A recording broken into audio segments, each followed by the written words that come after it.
what we're going to do here is based on Unreasonable Hospitality, what's the either best service that you've had recently or the worst service that you've had recently? Best or worst service? The best service. So I will say this. There's a company called sweetwater.com, and it's where you buy guitar and production stuff. Yeah. So we've bought some of our gear from them. And when they ship it and they've always put candy in their boxes, which I thought I don't use. It's like old school candy, like the, what's it called? It's like a caramel. Werther's? That is old school, but they put candy in there and then they follow up. So it doesn't matter if you buy a $6 cable, they will call you and say, hey, we just want to make sure that you got your package, that it was in good, and if you have any questions, reach out. And I'm like, nobody else is doing that. Right. Best Buy doesn't do that. No. How about you? Best or worst? I'm going to go, it was both best and worst. So, landed, I was a little bit behind on Monday for our 365 call. Go into the lounge and there's a technicality. Apparently, if you've landed, you would not normally have access to that space. So she was kind of just said, like, hey, I need a good internet connection. I need to take this call. Please help me out. So she did. Now I'm like setting up, and the place is there's less customers in there than there are employees, and the dialogue and the things that these employees were talking about at the bar area, I was like, man, there is not clear leadership here. No, yeah, I know exactly. I can probably envision the person because I know exactly what you're talking about. It was so unprofessional. And I kind of like sat there with it. I was like, man, that was really nice that y'all did that. But then I'm also thinking like, what is have you thought about the experience you're giving others? Because this would be like the things you're talking about are not things to be talking about like out in a space that your customers would be hearing. That's just not their business. And then knowing, I'm like, y'all have a back area, and there's so many of you. There's so many of them. I saw 8 people congregated there. Right. And I know that I wasn't the only one that was overhearing that. So, just in that moment of like thinking of like, hey, what is the customer experience based on how we're setting ourselves up here? And there was, like I said, there was no leadership. Yeah. The best and worst. Yeah. So thank you. And you could do better. Yeah. All right. Let's jump into Unreasonable Hospitality.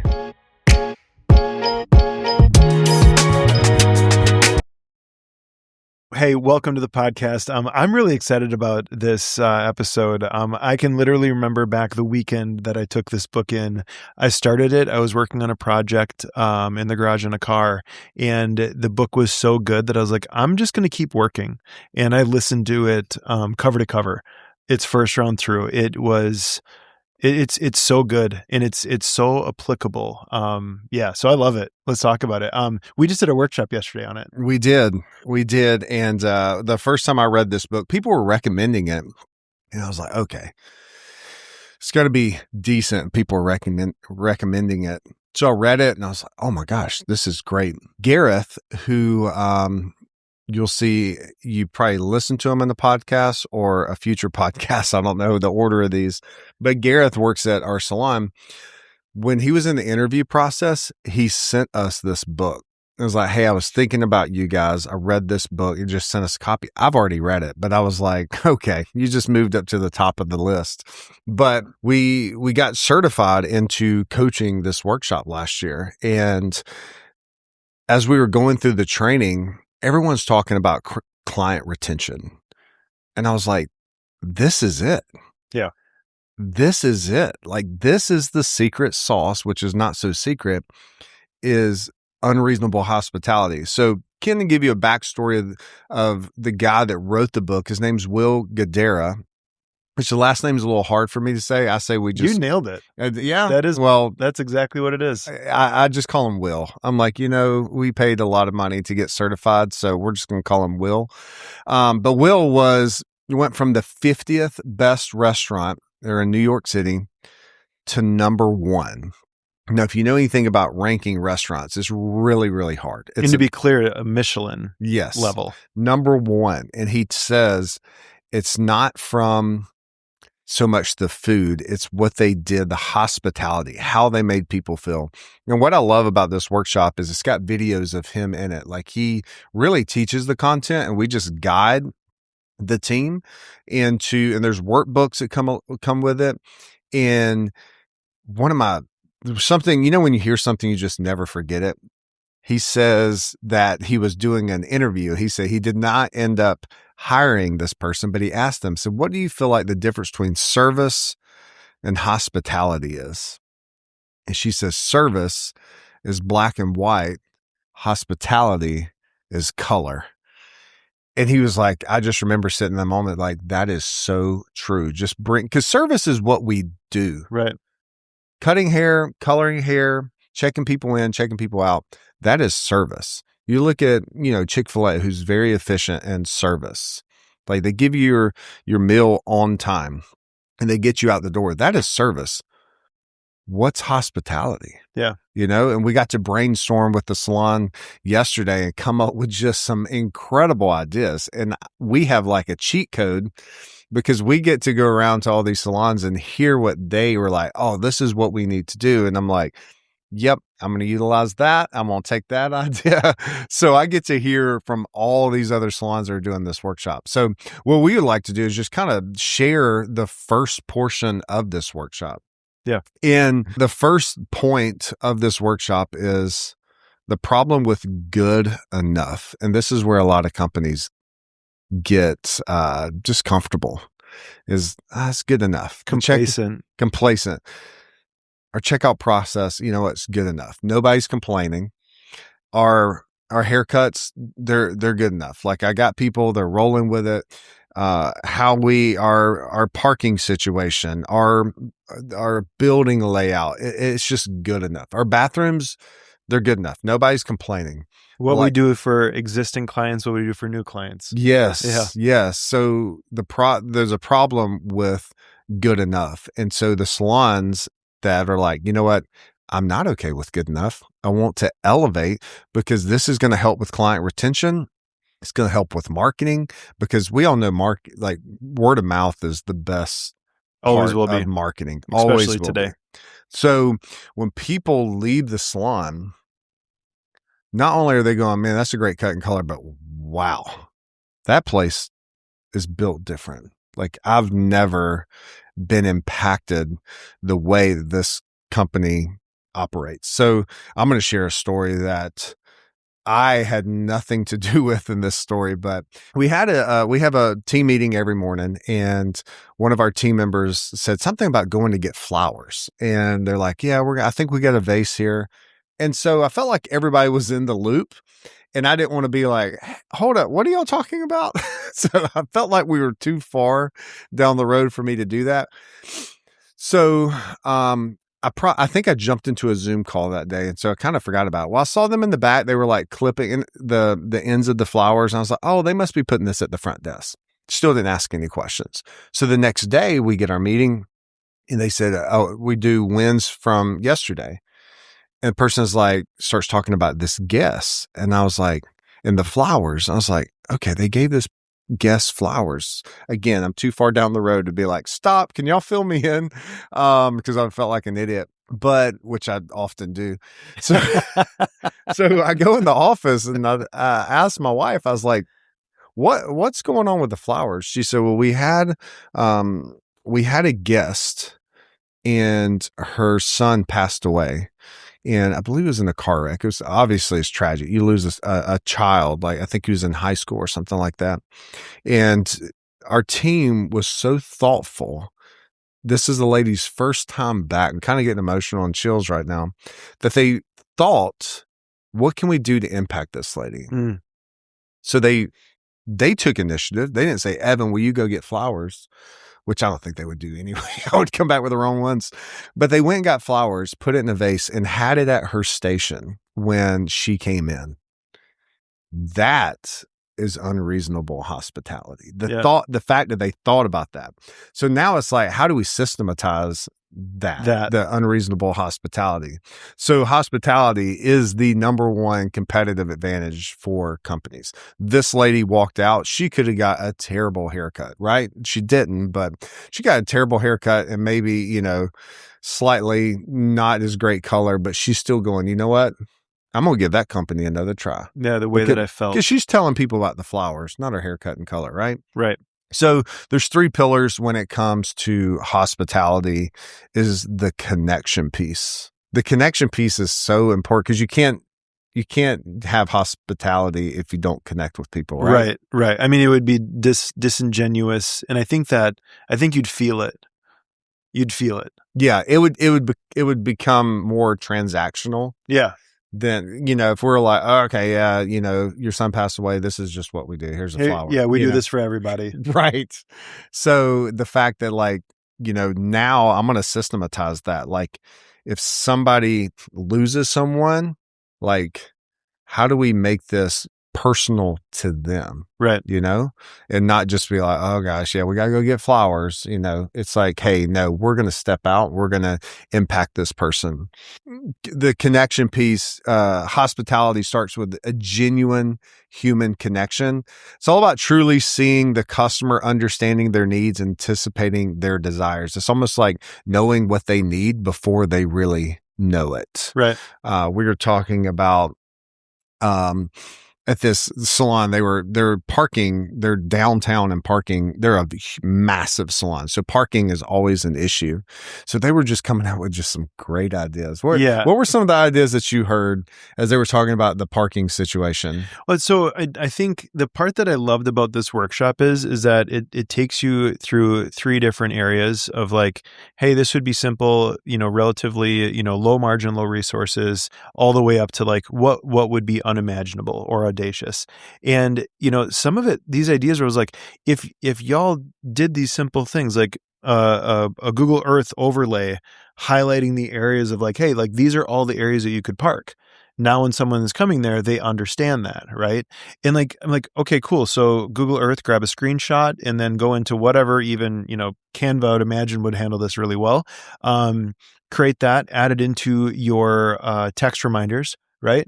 Just as a quick like FAQ type of document. Hey, these are the things that you'll want to be aware of. Another one of their locations, I believe, is on like a one-way, right? Hey, just to give you a heads up, like our location is on the side of a one-way. So as you're coming in, like these will be things you want to be, aware to. So you're so right though, Evan. I mean, like so many, like some of these things I sat about it and I was like, in a situation of hiring, building a parking garage and hiring a valet. Resource-wise, financially, not realistic, right? However, and though on the way there, we find something that's like, oh, we absolutely could do that. And it's radically going to change. That parking one is so interesting to me because so if the parking is bad, the person's first experience before they've even come in your building, right? And in my mind, that's actually where to show like, hey, like we've done this and we're organized and care to the level that we've thought about before you even come in our building, before you even are greeted. We want to let you know that we're considering. And I think that was the magic of those ideas. I was like, you're letting them know that we're so intentional. It'd be like in the same way, like, another idea was, if it's raining and umbrellas, right? Hey, like even after you've left, even after you've paid, we want you to know, like getting to your car and not getting downpoured on, like we can be considerate there, right? So it was so powerful. And the thing I love about it is you go from like the easy, what they call low-hanging fruit to audacious, to like building a parking garage. But like obviously building a parking garage is not going to happen. But there's things in there where it's like, oh, that might spark something where it's like, you know what? I have an elderly guest that comes in each week, and what if we got a reserve sign and a cone and we put it in a parking space to make sure that she has a parking space next to the door? Those are the things that that we were brainstorming. So first you got to have the connection. The second one is generosity. Hospitality is inherently generous in time, thoughtfulness. There's sometimes where you have to use money, but most of the time, like the great creativeness from people comes from when there's no money. Yeah. When I worked at the church, like production was a huge value. The campuses that had less money were way more creative than the ones that had the bigger budgets, For sure. which is very interesting. But being generous, this is about giving more than expected, not because it's required, but because you genuinely care. And that's where the wow factor is. When people leave, they're going, man, that place is very, very generous. I shared a story about credit card fees, like passing the credit card fee on to the guest. And the first thing that came to mind, just open, like, I don't like it. I'm not saying that we're not going to do it. Like, if you do it, you're probably really profitable. But you're on your way to being more profitable. But like, I don't like all the fees, but I will tell you this, I can't give my idea away because I want to do it and then say it, but like, go into Unreasonable Hospitality. All right, if we implement this, You're thinking about it differently. Yeah. And so I've been like a starch no until this past week where I was like, you know what? Unreasonable Hospitality, there's something we can do to serve people in this where they walk out going, I don't think most people even care about the credit card percentage fee, but some people do. And if they walk out, they're going, you know what? I don't like that, but man, they're handling that different from any other company I've been to. Yeah. Yeah. And again, I love that example. One of the most dangerous things in business, and we talked about earlier, like, getting complacent with something. Hey, we've never done it this way. We're not going to do it that way. Right. I will say on our side of it, we adapted charging fees 2 years ago. Yeah. And easily it was on our awareness, like right out of COVID coming back. And, when it comes down to little things like that, here's the wild thing, right? As we look at that as a simple example, if we change our narrative to it and, let's say you're $1 million business and it's at, 3%, whatever, 3.3%, 4%, whatever that ends up being, that's going to garner in an additional $30,000 to $40,000. What could you do unreasonably with another $30,000 to $40,000? There you go. Yeah. I think it's time to end the podcast. No, I mean, that was really good. Like, think about what we could do. We could be inherently generous with our guests. I love that. The third one is say that word for me. Systemization. Did I say it right? Yep. Words are hard, guys. What's the other one I had? Hang on. Characteristics. You got it. You nailed it. I love though that, like, here's the thing. You got to slow down sometimes. Yes, that word was so hard, and you're nailing it now. I'm like, I'm 42 and I have a grown man telling me how to talk. Hey, but hey, that's why we need coaches in our life. Boom. So building systems around this, and what we do is we spend basically the whole day brainstorming, and then we're like, all right, now because of X, we will do Y. Mm-hmm. And so that's where the fun begins, is like, all right, if it's somebody's birthday or somebody's wedding, then we do Y. Exactly. And that's where it's like the rubbers meeting the road. It's like, okay, now we can actually start putting this into action. But we went from 9 a.m. to 2 p.m. with a very short lunch break. And it was a lot, but I will say the one that we did yesterday and all the ones that we've done, they've been super engaged till 2 p.m. And I've done a lot of workshops. By 2 p.m., especially 3, people start fading. This group was like in it. They were like laughing. And oh yeah, it was a really, really great time. So if you're thinking about Unreasonable Hospitality and you're like, hey, this actually sounds good, we can come to your salon and do this. And it's an incredible workshop. What I would do is I would go ahead, schedule it, and then I would read the book because it's going to give you a better understanding of it. Yep. And you can reach out to hello@therefinednetwork.com. If you go to our website, there's buttons all over the page that says, have a coach reach out to me. You can click that and get in contact with us. We'll get it set up. I'm doing 2 in March. Yeah.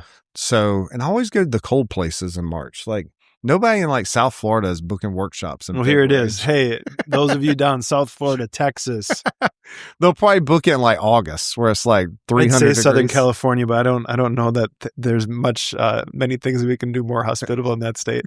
Or we can try though. We're here to serve. To that point though, Evan, you think about the things in the organization that you do to make people feel special. What I watched yesterday, right? So after we left, they were celebrating a young lady that had, right before going on maternity leave, had gotten her numbers to jump, right? What do they do for that process? They had a number of things, to make sure that they were there. This morning in the salon, right? One of my favorite, if you're listening to this, you know who you are. I just don't want to say your name to protect and keep privacy. But one of my favorite Enneagram 3s in the world. I literally like before I even knew that it was her birthday today, I thought, I was like, hey, if that's her car, I'm going to go up to her car door window and say, hey, I was really excited to see one of my favorite Enneagram 3s, right? But like watching what y'all did, like there's a system for her birthday. Why? Because you want her to feel considered and valued, right? So this is the same thing. Like y'all are doing this in your organizations, but the things that we saw come from this team yesterday, I've been in the retail and service business my entire life. Some of the things that I saw this team come up with yesterday, I was like, well, I wouldn't think of it because I'm a male, but on the side of it, the amount of breakups that we hear within the salon and showing care when someone's in that moment, you'll never forget that. You'll always remember the worst breakup that you have. You'll always then remember a company showing up like, hey, right? Exactly. Beautiful. And hey, I'm going to give you this resource because I love when I watch stuff and I'm like, what's the takeaway that I can implement? Here's one that our team came up with. Again, Evan is hands off of this one. I have to give a shout out to our Silver Salon team. There's something in the water at Silver Salon where people are getting pregnant. I think we've already had. Now you're manifesting more. I think we have 3 people pregnant. We have 3 with newborns. So that's 6 people right there. Our team was like, hey, what if we put like a welcome back, like gift basket for new moms when they come back? Because that's a hard thing for a new mom to step back into behind the chair. And so it's like, it's like their favorite candle. There's like fuzzy socks in there. Like it's very random. But I was like, what if we did that for the guest? Like it wouldn't hardly cost us anything, but it's like, hey, no, it's a new mom. I know pampering yourself is really hard right now. Here's what is it? A skin mask? Is that what it is? Like a face mask? Yeah. A face mask, like a football helmet. This is why I'm hands off. But like, all those spa related stuff. Anything that's going to make them feel considered and special and like acknowledging them like, hey, like one, you just gave birth to a human. Mm-hmm. That's incredible. And my story is that you've probably been in a space, if it's your first one, you're literally figuring it out as you go. We just want to acknowledge you. How often is that happening? Yeah. Right. And you have a mom that comes in who just adopted a kid. Like it might be a little bit different. Your world changed. Yeah. Yeah. And we can acknowledge that. Yeah. So Unreasonable Hospitality, it's amazing.